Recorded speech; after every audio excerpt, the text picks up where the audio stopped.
just read here at St Andrew's Church on Thursday, the 3rd of August. Time flies, it's already August the 3rd.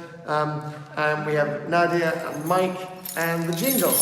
And hello to all of you, wherever you are in the world this morning. So, Nadia, what have we just read today? Jeremiah, continuing with Jeremiah. Right. And it was a beautiful promise again, so I follow up to what we read yesterday. Did you think that it was also a promise about Christ coming here? Because it says, I will cause a righteous branch to spring up for David, he shall execute justice.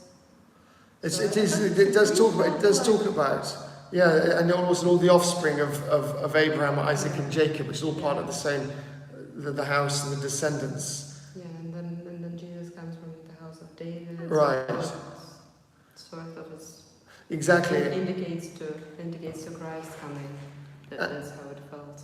I don't know. Yeah, I think there's that. Jeremiah, he's all about promises, isn't he? Promising the restep, and he seems to go on and on about it, which is that. I mean, I'd love to have someone like Malcolm comment on that here, because he does seem to continually be making it very clear that this promise does exist, and we get a lot of this, don't we? At one point, the dereliction of Judah and Israel, and then the fact it's going to be rebuilt up again. It is interesting. But probably it makes sense because remember when we were reading those more practical, more historical bits from this book. So we found out that it's written or it's said at the time when Jerusalem is being conquered.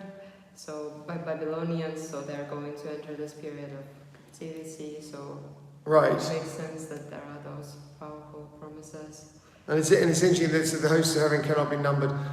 He talks about they will be numbered, and the sands of the sea cannot be measured. So I will increase the offspring of my servant David and the Levites who ministered to me, which is interesting. So it's about the offspring of David and also the ministers as well. The people who will speak of God and share His word, which is interesting. And it says, "I will restore their fortunes and will have mercy upon them." The final lines, which is interesting. Beautiful. And then to James, right, which is great. So we had amazing, isn't it? This letter, James 4. And so we had evil tongues yesterday, and now we had don't judge your neighbour. Great things. What an amazing letter. I thought it actually. I think it draws a lot on this. Something we can find in St. Matthew's Gospel. This amazing passage, which is the Sermon on the Mount. Right. Because it also speaks about not judging others, so don't judge others, about those famous words about seeing the speck in your neighbor's eye and not seeing the log in your own eye. And here I thought that was also quite in line with that. So we shouldn't judge our neighbors. So it's even said here in very similar words to what we find in the Sermon on the Mount. Right. It is very interesting. Exactly, and he's talking about the conflicts and disputes. Where do they come from? They come from your cravings that are at war within you, which is interesting. Right? This idea about your cravings kind of creating an internal war. You want something, do not have it. This was beautiful, right? Yeah, you commit murder. This bit when you covet something and cannot obtain it, so you engage in disputes and conflicts. So it feels so real, doesn't it, today? I actually thought that this bit you do not have because you do not ask. It's also from the same bit which we can see in the Sermon on the Mount. Right.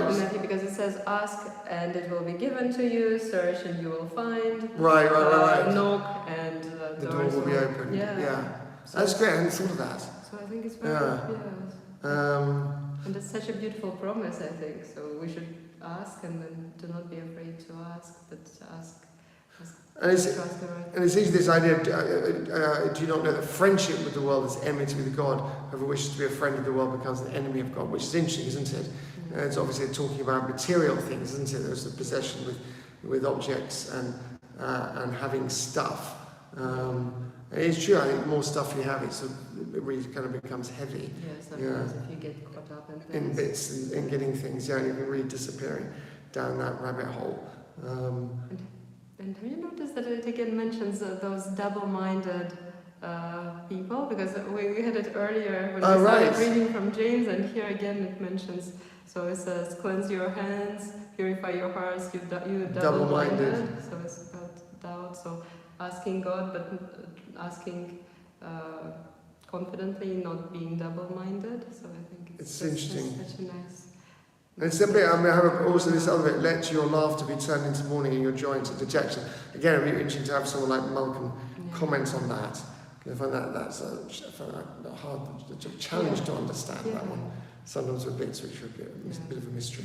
Yeah, I think if we just look at those separate bits, that they might seem a bit difficult, radical. But I think it's also about. So remember, we talked about, we read yesterday about not saying bad things about neighbors. Right. And here it's about not judging. So probably that links to that. That's right. Yeah, exactly. Whoever judges another speaks evil against the law and judges the law. But if you judge the law, you are not a doer of the law, but a judge. That's very interesting. Interesting. So, who are you to judge your neighbour?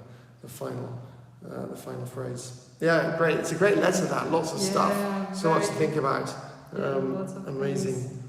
Anyway, okay, that's enough from us. Yeah. Excellent. Have a great Thursday, and possibly see you here back again for more instalments of what have we just read. Bye.